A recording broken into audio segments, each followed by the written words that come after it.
ẹ̀yin ọmọ yorùbá ẹ gbọ́ àṣírí tí pásítọ̀ Adebayo tú nípa àwọn olóṣèlú àtàwọn lọ́balọ́ba.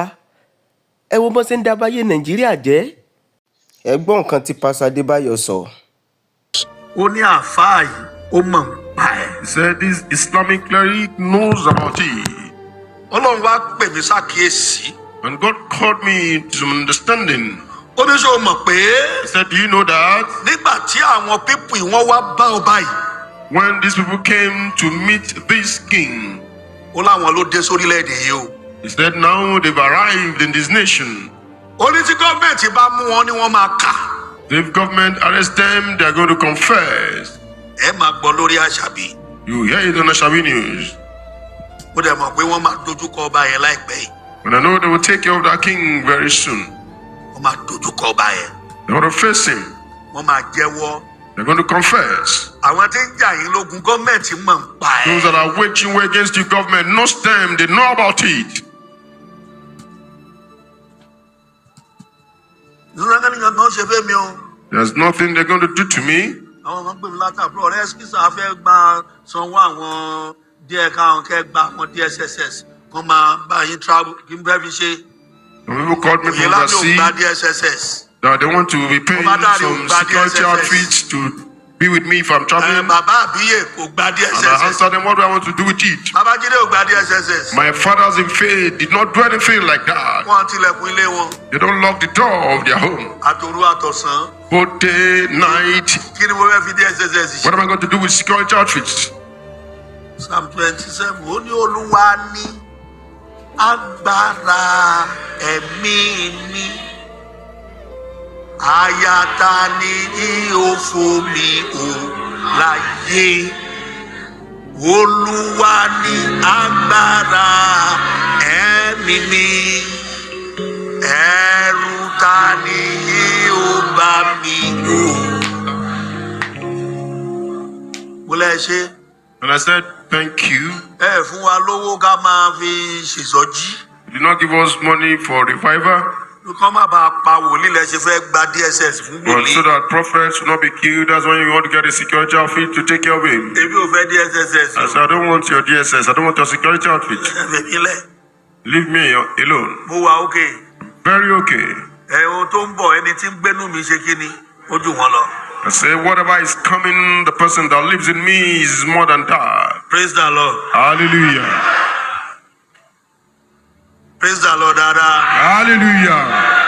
Èmi ń ṣe wòlíì orí social media ní nǹkan ń bọ́ sórí kínní. I'm not a- Olúwa ò bá wí mi sọ mi bá wọn sọ. I'm not a prophet of social media. I will never tell you what God has not told me. Ó di lọ́la ló bá sórí social media. Ó di lọ́túnla ló bá sórí social media. Ó di lọ́jọ́ kẹrin ló bá sórí social media. Èmi ò wó kìkì mi ìwé pé kán mọ̀ mí. Ọlọ́run ní mú kán mọ̀ yàn.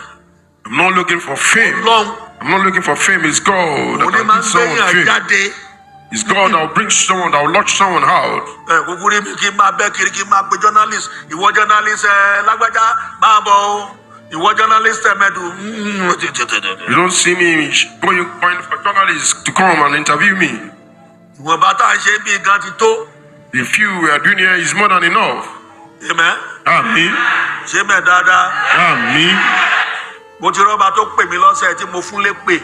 I've seen a king that called me this week and I cast spell on him. Ìṣẹ̀ tó kọjá politician méjì ló pè mí ẹ̀gún mo gún fún wọn. Last week, 2 politicians and I cursed them. Kì í ṣe mi ò wówó. I'm not looking for money. Mi ò lówó lọ́wọ́. I don't have money. Ṣùgbọ́n mi ò wówó. I'm not looking for money. Mi ò wówó. I'm not looking for money. Mi ò wówó. I'm not looking for money. Tí bá wówó èmi mi ní bá ń ṣe ìpàdé tá a ṣe wọ̀nyí. If I'm looking for money, I will not be part of this program.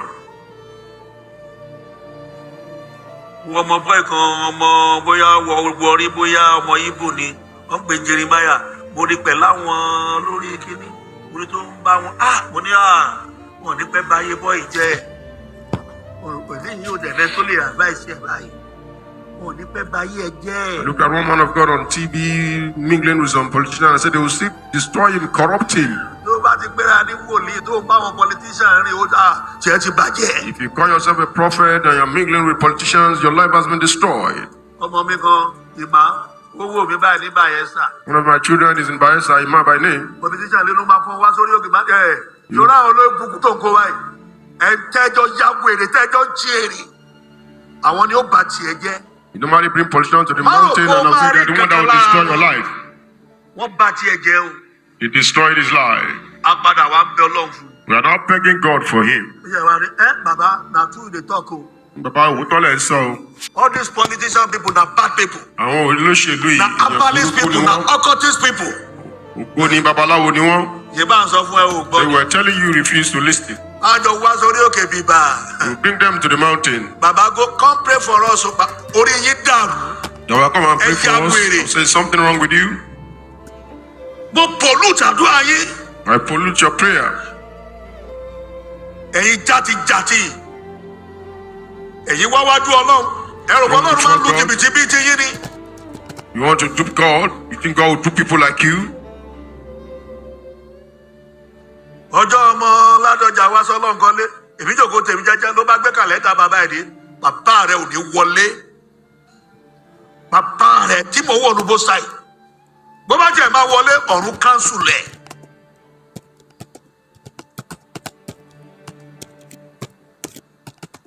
Nǹkan náà pè mí lọ́jọ́ kan. Wọ́n pè ní called me one day. Former governor Ọ̀ṣun state. Oyinlọ́lá. Ó ní bàbá ọmọ yín kan ló fún yín nọ́mbà pé ẹ bá wá gbà. bẹ́ẹ̀ rí pé ó lágbára báyìí ẹ̀yin èèyàn wa ọ̀rọ̀ rẹ̀ hàn. àdúrà kóòtù yẹn kéèsì yẹn ẹ lè wí ni o ẹ lè wí ni o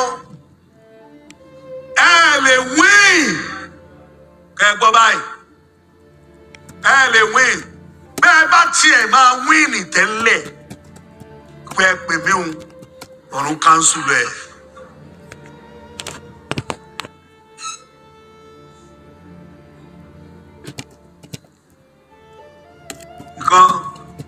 Another one. A.T. Williams. Pastor A.T. Williams. Ó bá mú ọmọ Ifẹ̀ yìí. Ọmọ Ifẹ̀ yìí. Ó bá mú aṣọ lọ́ngọ́lé. Ó bá wọn wọlé pé fojú wọn lọ́ngọ́lé. All the prophets were praying for him. Lọ́ngà náà kúrú. They were going up, coming down. Ọmọ Ọlọ́run ò wí. What God did not say. Wọ́n bẹ̀rẹ̀ sí sọ. They were saying it.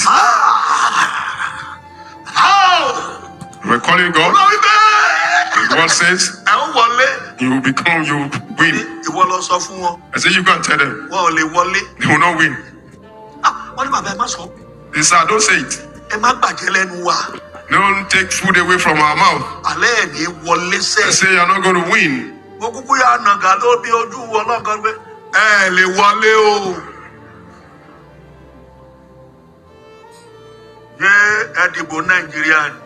Was there election in Nigeria? He has confessed some people that he bought the boat. They are the one that shut all doors. Let's pray for us to be delivered. Put your money in the bank. 100 million sí bank, ó fẹ́ gba 20 million wọn níjẹ́ ó ṣe kíni. Bẹ̀tà wọn wèrè politician bá dé báńkì wọn á sì ṣe kíni. Wọn kó gbogbo owó. Ẹ̀rọ ẹni kan ti sọ wá dẹrú.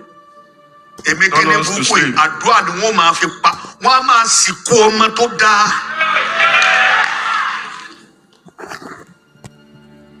Màtọ́ra yìí jẹ́ ìráyà ẹlẹ́ tún dìbò. Ìbò kọ́, ìbò ráwò ni. Àwọn jẹ rice, àwọn jẹ gbogbo nǹkan. Eating whatever they like. Wọ́n á gbé bọ́ǹdù owó báyìí, wọ́n á dẹ̀ máa gbé fẹ́lẹ́rẹ́. Bọ́ǹdù owó. They will give bundles of means to musicians. Ayé yín tó kù ìnira lẹ máa fi lò ó. Amen.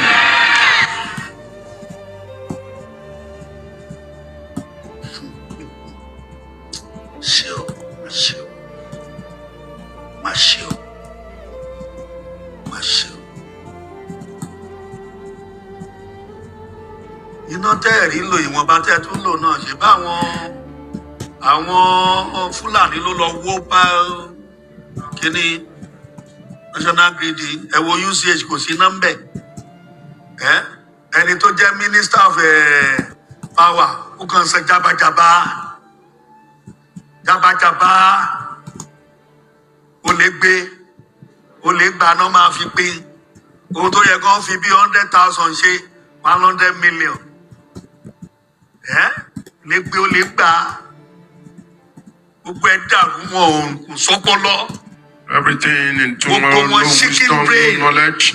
Adìyẹ gan gbọ́n jù wọ́n lọ. Even a chicken is wiser than them. Adìyẹ gbọ́n jù wọ́n lọ.